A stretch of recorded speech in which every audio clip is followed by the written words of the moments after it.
आचार्य शंकर जब अपने अद्वैत ज्ञान से परिपूर्ण होकर के आगे की साधना के लिए वे काशी में आए, तो काशी में साक्षात भगवान विश्वनाथ ने उनकी परीक्षा लेनी चाहिए और उन्होंने इस बात को देखा कि प्रातः काल जब ब्रह्म मुहूर्त में आदि शंकर गंगा स्नान के लिए जा रहे होते हैं, तो वह सबसे अछूत कही जाने वाली एक सामान्य व्यक्ति के रूप में वह उनके मार्ग के सामने खड़े हो जाते हैं। तो स्वाभाविक रूप से आदिशंकर के मुंह से निकलता है, हटो, मेरे मार्ग से हटो।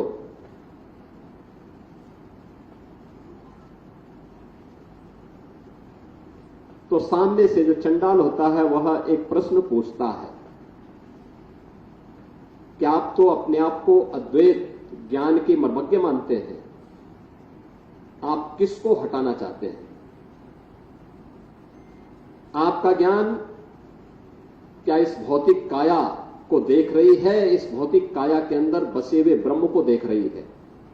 अगर ब्रह्म सत्य है तो जो ब्रह्म आपके अंदर है वही मेरे अंदर भी है, और इस ब्रह्म सत्य को जान करके अगर आप इस ब्रह्म को ठुकरा रहे हैं तो इसका मतलब आपका ये ज्ञान सत्य नहीं है। तो उन्होंने, वे भौचक थे, एक चंडाल के मुंह से इस प्रकार की बात। उन्होंने कहा कि आप कौन हैं, मैं जानना चाहता हूं। उन्होंने कहा कि जिस ज्ञान व्यापी की साधना के लिए, दुर्भाग्य से वो ज्ञान व्यापी आज लोग उसको दूसरे शब्दों में मस्जिद कहते हैं, लेकिन वो ज्ञान व्यापी साक्षात विश्वनाथ ही है।